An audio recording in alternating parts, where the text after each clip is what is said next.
반갑습니다. 이번 시간에는 372쪽입니다. 임대차에 대해서 말씀드리는데요. 내용 쉽습니다. 임대차. 건물주가 건물 빌려줄 때는 임대. 그래서 임대료, 임대보증금. 세입자가 월세를 낼 때는 임차료, 임차보증금 이렇게 되죠. 오케이. 임대보증금은 부채. 건물주가 나중에 세입자한테 돌려줘야 되는 거죠. 임차보증금은 자산. 나중에 건물주로부터 나갈 때 받아서 나가는 거. 자산. 오케이. 보겠습니다. 임대차 기출문제 연습 바로 보겠습니다. 다음은 모두 주 단례유통. 단례유통에 지금 우리는 계속 입력을 하고 있죠. 일반 전표입력.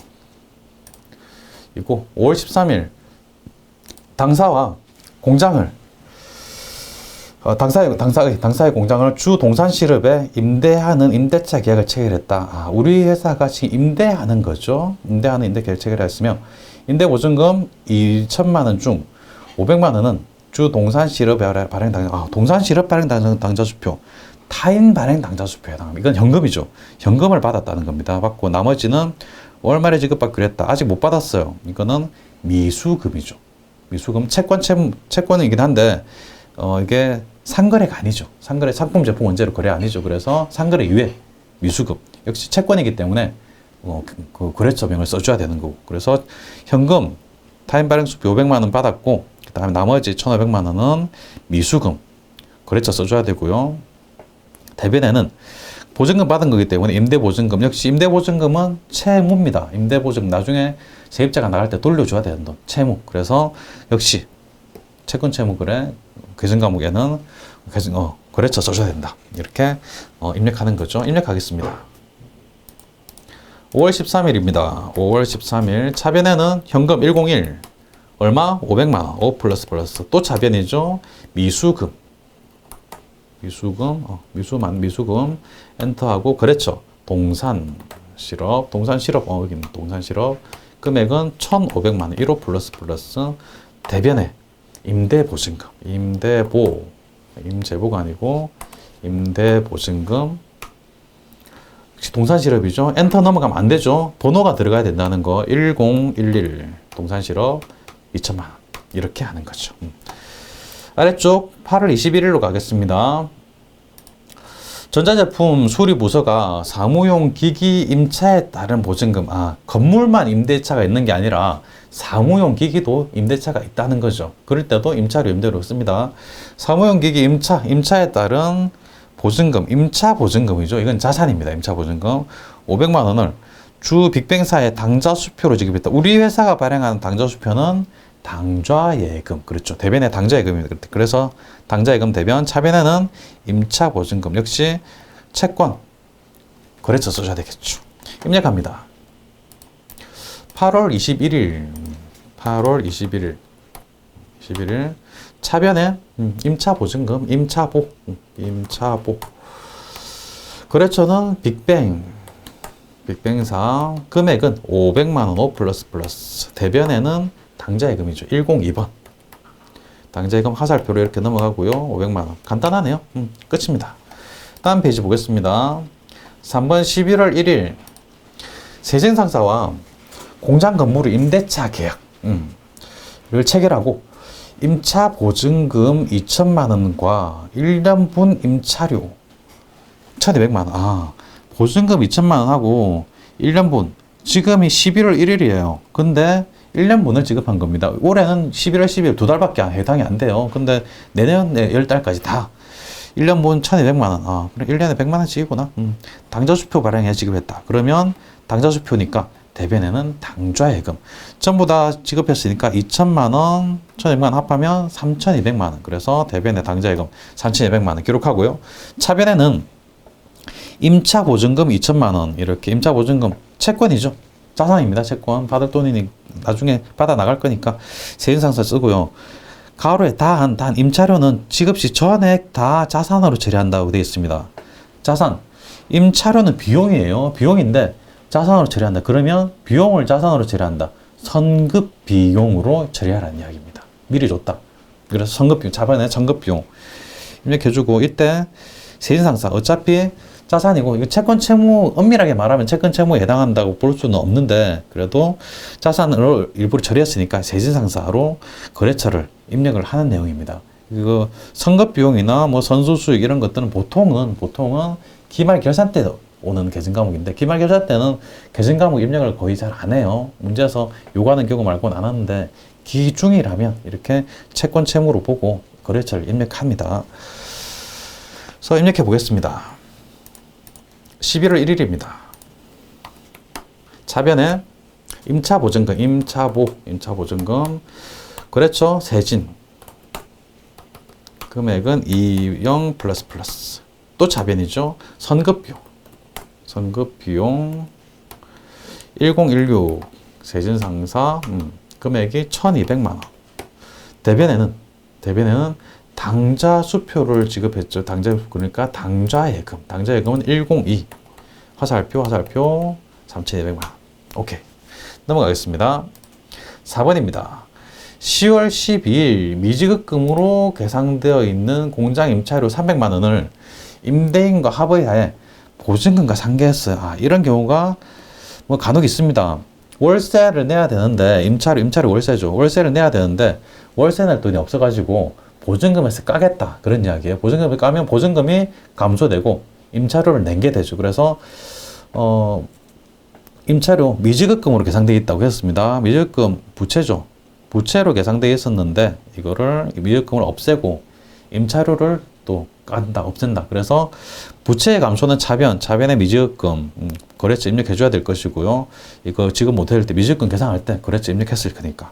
대변에는 임차보증금 감소죠. 자산의 감소 대변. 역시 거래처 입력해주고요. 입력해 보겠습니다. 10월 12일입니다.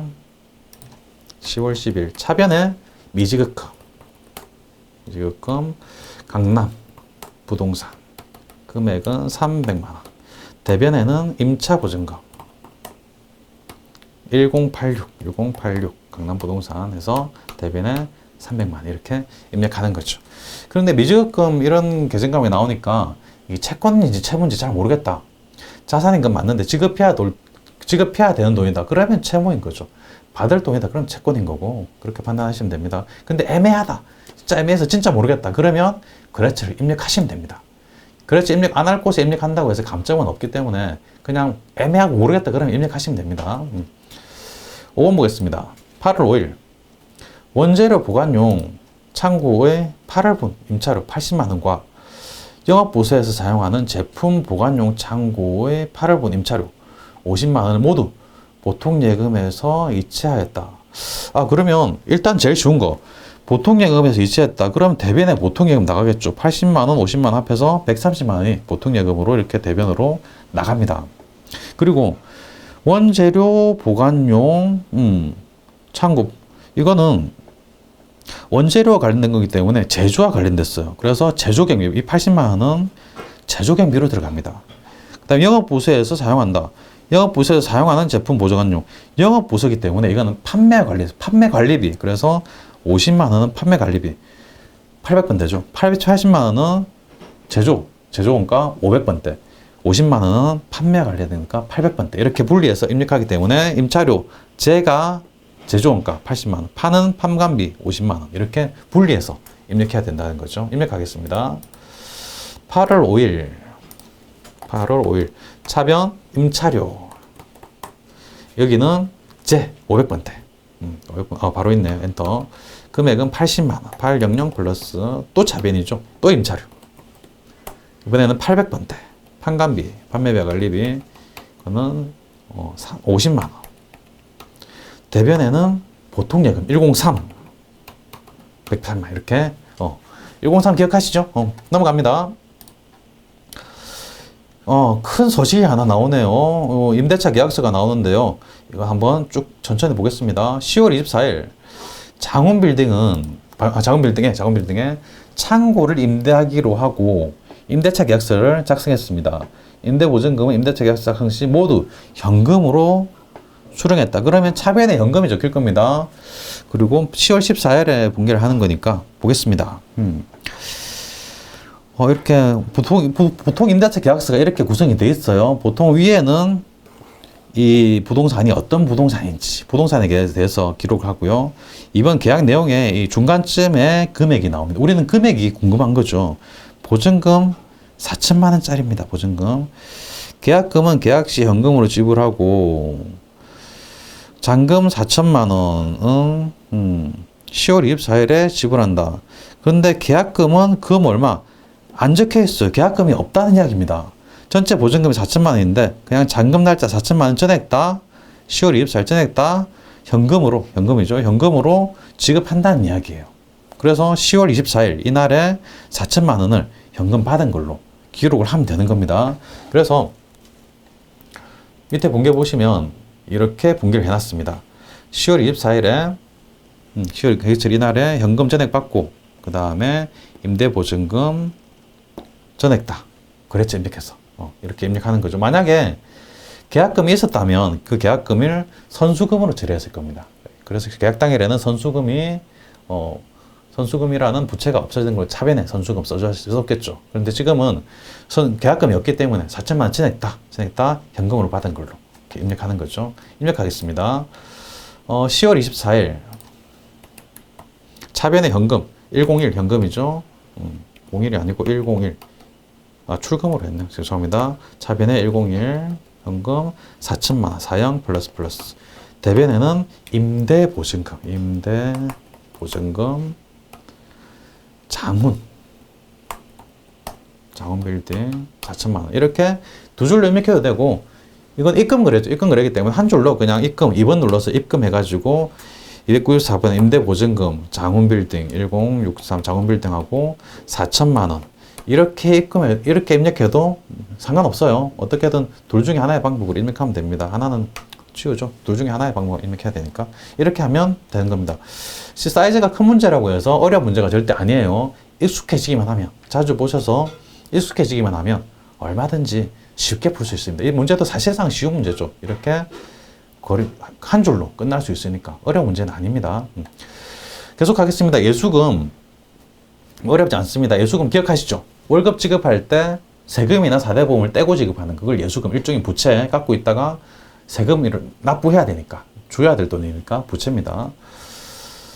보겠습니다. 10월 15일 업무에서 기업 컨설팅 전문가인 김영선에게 경영 고문을 받고 다음과 같이 고문 수수료를 당좌예금에 지급했다. 전체 금액 고문료가 500만 원입니다. 근데 원천세 이 22만 원을 세금으로 떼놓는다는 겁니다. 이 22만 원 세금으로 떼는 걸 이걸 예수금이라고 해요. 예수금. 차가무 잔액 실제로 지급한 거는 478만 원. 이 478만 원을 당좌예금에서 지급했다는 거죠. 당좌예금 대변에 478만 원. 그리고 차변에는 수수료 비용. 이걸로 기록한다는 거죠. 고문 수수료니까 수수료 비용인 겁니다. 예수금은 대변에 이렇게 22만 원 입력해 보겠습니다. 10월 15일입니다. 10월 15일.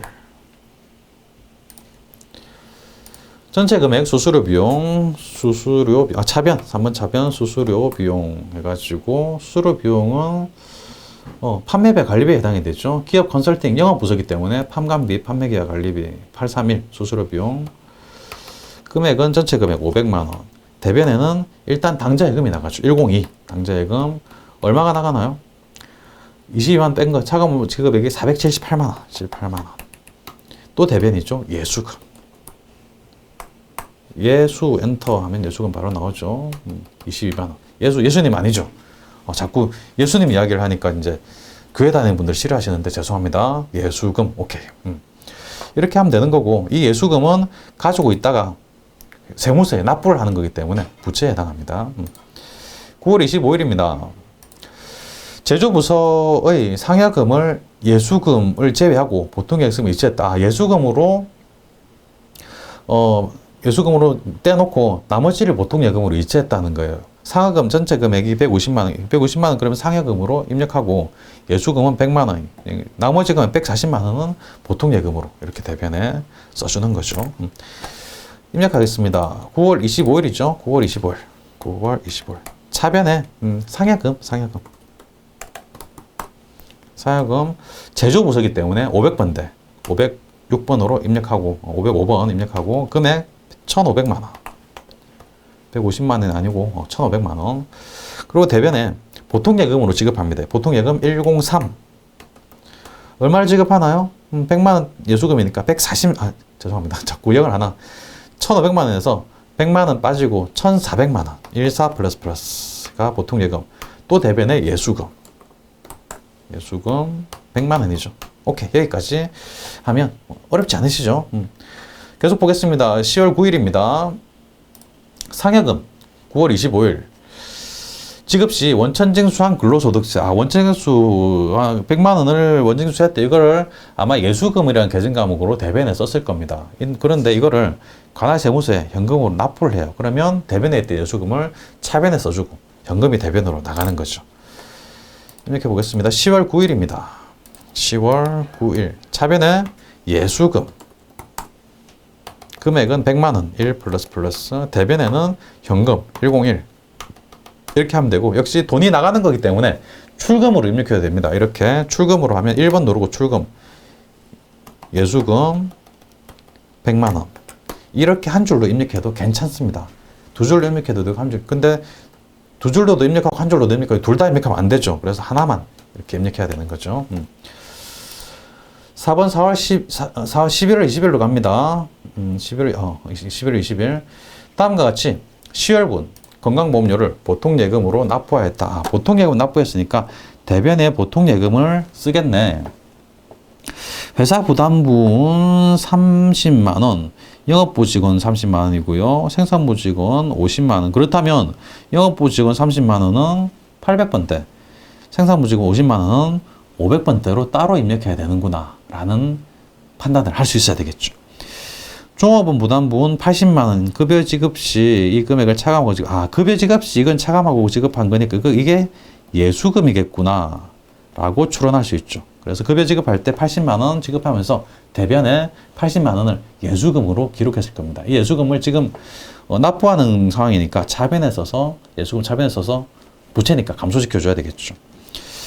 회사 부담분 건강보험료는 복리후생비로 해결 처리한다. 회사 부담분 첫째 줄 이거에 30만 원하고 50만 원은 복리후생비로 회계 처리하라는 거죠. 그래서 30만 원 복리후생비인데 판관비 800번대, 50만 원은 역시 복리후생비인데 500번대 생산 제조원가로 입력하라는 거고, 예수금이 감소한다. 차변에 예수금 써주고, 이렇게 보통 전체 금액을 보통예금으로 대변으로 납부하는 거죠.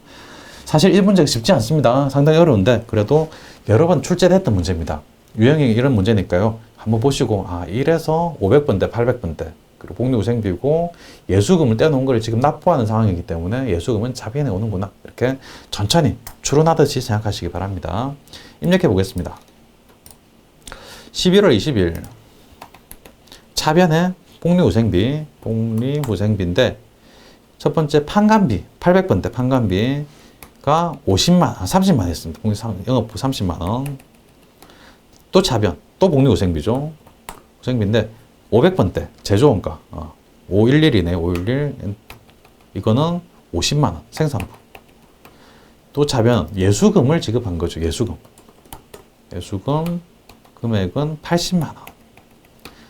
이제 대변 전액 다 보통예금으로 지급했으니까 103 보통예금 160만 엔터. 분계는 쉽습니다. 근데 어떻게 하는지 논리가 중요한 거니까 논리가 이렇구나. 예수금 이렇게 지급한 거고 복리후생비로 영업부, 생산부 오케이 나눠주는 거 이렇게 천천히 이해하면서 부르시기 바랍니다. 다음에 1월 10일 영업부 직원의 12월분 급여를 당사의 보통예금 계좌에서 이체하였다. 보통예금에서 이체했으니까 보통예금이 대변으로 나갈 거다. 대변의 보통예금 이렇고 급여 총액은 1,000만 원. 그래서 총액 다 차변의 급여로 썼고요. 공제 이게 공제 근로소득세 공제 이게 예수금이겠구나. 그래서 50만 원 예수금으로 이렇게 쓰는 겁니다. 차인지급의 보통예금으로 나가는 거고요. 입력하겠습니다. 1월 10일입니다. 1월 10일 차변 급여 판관비의 급여 800번대 급여죠. 쭉 밑에 여기 급여 801번 금액은 1,000만 원 1년 플러스 4번 대변해가지고 보통예금은 103이죠. 금액이 차인 지급액이 950만 원. 그래서 여기다 950만 원. 또 대변에 예수금 50만 원 자동 입력. 오케이. 넘어갑니다. 8월 29일입니다. 개인 고 해림으로부터 차입한 운영자금에 대한 당월 이자 비용 200만원 이 발생하여 원천징수세액 55만원을 차감한 나머지 금액 145만원을 보통예금으로 지급했다. 그러면 이자 비용 전체의 전액 다 차변의 이자 비용으로 적습니다. 이자는 차변, 비용은 차변의 전체 금액. 그리고 원천징수세액이라는 거는 뭐 급여 지급할 때는 똑같습니다. 원천징수 하는 이거는 55만원은 그냥 뗐다가 놔뒀다가 세금으로 납부하는 걸 말해요. 그래서 이것도 예수금입니다. 예수금. 차감한 나머지 금액 이거를 보통예금으로 지급하다. 103번 대변에 지급하는 거죠. 단순합니다. 8월 29일 차변의 이자 비용 금액은 200만원 대변에는 보통예금 103 지급한 금액이 145만원 또 대변에 예수금 55만원 이렇게 입력하면 되는 거죠. 그러니까 월급 줄 때뿐만 아니라 뭔가 돈을 지급할 때 얼마를 떼고 지급하더라. 그건 무조건 예수금이다 라고 생각하시면 됩니다. 다음 페이지 7월 24일 이렇게 직원 엄성철 및 백도성에 대한 지급 7월분 급여 다음과 같으면 공제 후 차감 지급은 당사의 보통예금에서 계좌 이체했다. 그럼 대변에 보통예금이 얼마가 나갈 거고 차변에는 급여라는 비용 계정이 기록이 되겠죠. 그러면 급여 명세서를 보죠. 엄성철은 생산부네요. 생산부니까 500번대 그 다음에 백도성 영업부니까 800번대 이렇게 입력하면 되고요. 그 다음에 지급액 급여가 180만원, 142만원인데 공제를 이만큼 공제를 해서 공제금액, 세부적인 공제금액 우리는 관심이 없습니다. 공제한 거, 공제계가 이게 예수금이 되는 거죠. 예수금. 그리고 지급총액, 이 지급총액은 보통예금 계좌에서 이체했다고 그랬으니까 지급총액 이만큼 지급을 보통예금으로 대변에 입력해 주면 되는 거죠. 한번 보겠습니다. 밑에 답을 보시면 바로 보시면 이렇게 돼 있네요.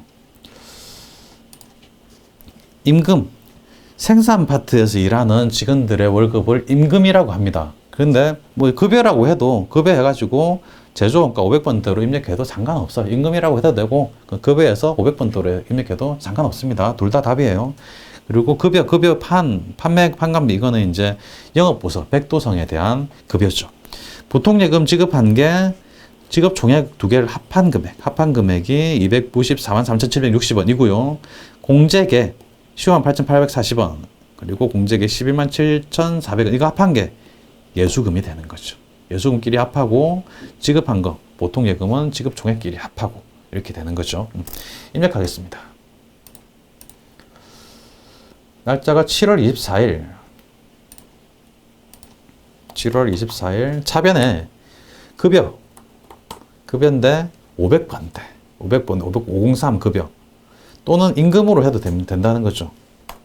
임금 이렇게 해서 500번대로 입력해도 된다는 거죠. 어쨌든 임금 입력해 보겠습니다. 임금 금액이 180만원